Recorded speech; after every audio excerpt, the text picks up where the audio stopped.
কেনেকৈ কৰিম কেৰাউণ্ড ষ্টেৰিংটো ঘূৰিব দুটা তো ঘূৰাই দিয়ক দুটা ঘূৰিছে তো আমি লেফ্টত ইউ টাৰ্ণ কৰিব পাৰোঁ এতিয়া এতিয়া একো কৰিব নালাগে নহয় এইটো ডাউন আছে কাৰণে গুচি গৈছে তো এতিয়া আমাক ৰিটাৰ্ণটো চিধা কৰি দিয়ক সদায় ইণ্ডিং বনত যাই কেনে 2 ৰাউণ্ড চিধা কৰিব লাগিব 1 2 তো 2 ৰাউণ্ড চিধা হৈ গ'ল তো ইণ্ডিকেটৰটো আমাক দিব লাগে ৰাইটৰ ৰাইট ইণ্ডিকেটৰ তলপিনে যাব আকৌ অফ কৰিব লাগে এতিয়া লেফ্ট দিব লাগে ওপৰ পিনে তো এতিয়া অফ কৰিব লাগে তো এতিয়া চাওক এইটো হ'ল ৱাইপাৰ কি হ'ল ৱাইপাৰ তো তলপিনে এবাৰ ঘূৰাই দিব এইটো চাওক ৱাইপাৰটো ঘূৰি আছে হয় না তো এতিয়া আকৌ তলপিনে যদি দবাই দিয়ে আকৌ স্পীডত ঘূৰি আছে তো এতিয়া ধৰক আপোনাৰ ৱাইপাৰটোতেও পানী ওলাব লাগে ভিতৰৰ পৰা হয় না নাই তো পানীটো এনেকৈ আপোনাৰ পিনে টানক এনেকৈ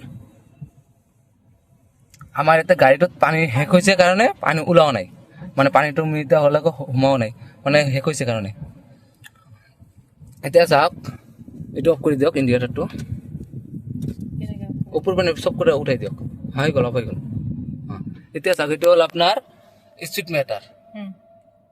স্পীড যিমান স্পীডত যাব ধৰক আপোনাৰ সেই স্পীড মিটাৰটো আপোনাৰ ওপৰত আহিব হয় না তো এইটো হ'ল আপোনাৰ RPM এইটো আৰপিএম মানে কি এটা ধৰক এইটো যিমান এক্সেলাৰেটৰ দবাই দিব RPM টো ওপৰত দিব দবাই দিয়ক এক্সিলাৰেটৰ আহিছে এই RPM টো ওপৰত আহিছে না তেলটার RPM এটা হলে স্পিড মিটার এটা হলো আপনার তেল ফুল হয় না তো কিমান তেল আছে ইয়াতে তো 3 ঘাট মান কম আছে হয় না ফুল ট্যাঙ্ক নাই মানে ফুল ট্যাঙ্ক হলে তো এটা ফুল হল হয় তাহলে এটা আপনার কিলোমিটার হয় ইয়াতে আছে আপনার আচ্ছা এটা হলো আপনার কিলোমিটার কিমান কিলোমিটার গাড়িটো চলিছে হেতু আপনি দেখাই আছে আমার কিমান আছে এটো আমার কিমান চলিছে গাড়িটো কিমান এটো কেনার পিছত আমার গাড়িটো কিমান চলিছে আৰু হেতু এটা যাক আপনার গিয়ারটো অলপ মানে আমি লেখাই কেনে বুঝাই দি আছো মই এটা ধৰি ন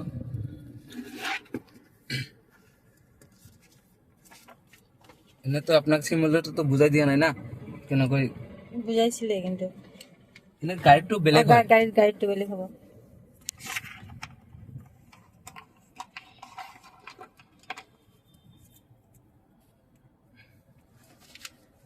এতে কিমান লকে গিয়ার লেখা আছে পাঁচটা আর এটা রিভার্স দি কিনে 6টা হ'ব তো তোমাৰটো পাছ কৰিব হা এনেকৈ কৰিব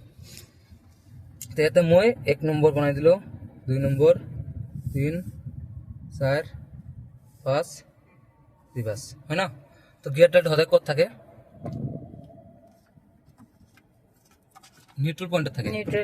নিউট্রাল পয়েন্টত থাকো আকৌ মিডলত থাকিব গিয়ারটালটো এপিনে আহিব আকৌ এপিনে যাব হয় না তো হেতু সদায় নিউট্রাল পয়েন্টৰ মিডলত থাকিব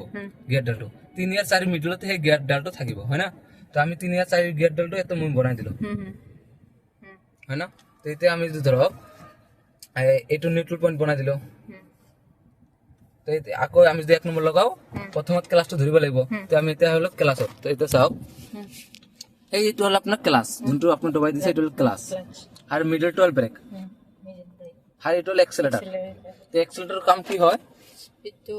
স্পিডত দিব কাৰণে এক্সেলেটৰ আমাক দবাব লাগে যেতিয়া ধৰক আমাক ব্ৰেক কৰিব লাগে তো ব্ৰেকটো দবাই দিব লাগিব আৰ ক্লাসৰ কাম আছে তিনিটা তো কি কি হ'ব স্টাৰ্ট কৰা গিয়াৰ চেঞ্জ আৰু ফুল ব্রেক কারণে কেন আমি ক্লাস দবাব লাগিব হয় না তো এতিয়া আপনি ক্লাস দবাই কেনে গিয়ারটো চেঞ্জ কৰিব লাগিব গিয়াৰটো চেঞ্জ কৰি দিয়ক প্ৰথম সিটটো মিলাই লব পাৰে সিটটো মিলাই দিছে এতিয়া 1 নম্বৰ গিয়াৰ লগালে 1 নম্বৰ লক হৈ গল চাক ভিতৰত অকমান সোমাই গল হয় না তো ভিতৰত অকমান সোমাই গল তো আমি ইয়াতে ভিতৰত অকমান সোমাই দিলো এটো চাক এনেকৈ যাই কেনে অকমান ভিতৰত সোমাই গল হয় না তো এতিয়া যদি আমি 2 নম্বৰ লগা কেনেকৈ লগাম সিধাকে আহি কেনে 2 নম্বৰ ও ভিতৰত আকৌ সোমাই যাব লক হৈ যাব এতিয়া যদি আমি 3 নম্বৰ লগা সিধা ওপৰত উঠাই দিব পাৰে তো 3 নম্বৰ তো এনেকৈ আপুনি কৰিলে তো এটা চাওক আপোনাৰ 3 নম্বৰ লগালে প্ৰথমত এনেকৈ আহি কেনে ওপৰত উঠাই কেনে এৰি দিব লাগিব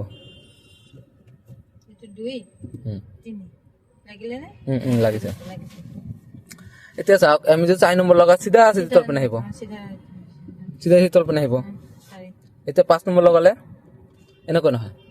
এনেকুৱা আহি কেনে 4 নম্বৰ পৰা বাছ অকমান ওপৰত আহিব আহি কেনে এনেকৈ যাই কেনে আচ্ছা ওপৰত উঠাই দিব 4 এটো নে হুম 4 পেলাই যাওক 5 নম্বৰ লাগি গ'ল লাগিছে না তো আমি ইয়াতে 5 নম্বৰ বনাই দিলোঁ 5 নম্বৰ লক হৈ গ'ল তো এতিয়া আমি যদি ৰিভাৰ্ছ লগাও চিধা অলপমান সেই ৰাইট টানিব চিধা জোৰকে দিয়ক জোৰকে দিব লাগিব হ্যাঁ জোৰকে ও আচ্ছা জোৰকে দিব লাগিব জোৰ হয় না হ্যাঁ জোৰকে দিয়ক অলপ ঝটকা দিয়ক এনেকৈ হ্যাঁ এনেকৈ হ্যাঁ লাগিছে তো আমি 5 নম্বৰ ৰিভাৰ্ছ গিয়াৰ লগাই দিলোঁ হুম হয় ন